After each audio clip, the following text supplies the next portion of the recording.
Our next guest describes herself as a self-care coach, a public speaker, and a sisterhood builder. And she just added author to the list. Yeah, her new book, Self-Care 101, A Guide to Nourish and Flourish Team You, just launched in January. So Shelley Hunter Hillesheim is here to tell us all about it. Welcome to the show. Thank you. I love that we're doing this because women forget that they exist, right? Always, always. It's an issue. So that is part of the big reason why I wrote a book like this. Yeah. So tell us how you got the inspiration to write this.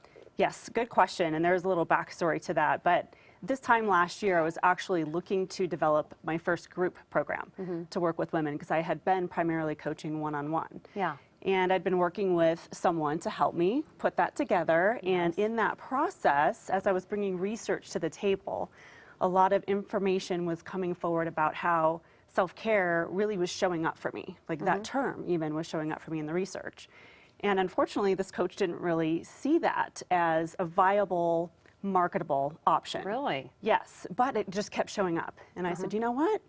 It just means something to me. It's showing up, and I really need to figure out how to work with that. So tell us what self-care is, because this is really the point of the whole book, right? Yes, yes. So self-care is, a lot of people think it's about pampering. It's about getting your facial, getting your nails done, getting that stuff, and that's awesome. That is definitely a part of self-care. Love that, yeah. Right, but it is not the totality of it. Self-care is much bigger than that. It is truly working in a way that you are your priority, period. Right. Okay. So, so there's the subtitle there, and I got to ask you this because it says Team You, and so it just seems like it's all about you, but that's not really what this is about. Right? Well, it is about you, but the reason it's about you is because when you focus on you, then it really impacts positively every single person that you interact with in your life. So everyone wins. You start with you, but then it branches out to everybody else, which I love that. Yes, I but love Team that. You really is that whole idea that you are in the center of that, and that it takes a support system. Like you build your own support system out. So what do you need on Team You? It's family, it's friends, it might be a therapist, it might be a trainer, it might be a Pilates instructor. You know, all of those kinds of people that can help you really focus on that. Okay, so you have a lot of fun activities in the book, and I actually participated in one of them, and it's called the Circle of Self-Care Assessment.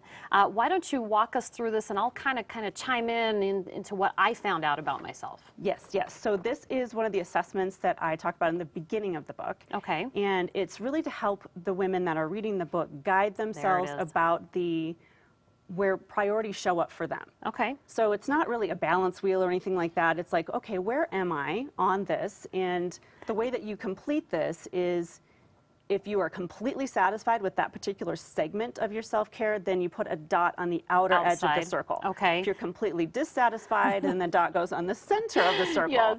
And most people land somewhere in between. But really the tool is to identify where should could your initial self-care priorities lie. Okay, so mine was completely unbalanced from one to the other.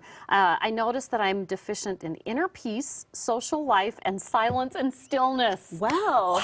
Imagine that with a mother and a career and everything. Yes. I think as women, we all go through this, but this is going to change as the phases of life come, right? Absolutely, absolutely. There's what I call constraints of reality, which is obstacles that might be real, obstacles that might not be real in your life. Being a mom and being an ambitious person in general will definitely lend yourselves towards things that you can do better in self-care than not at a particular point in time.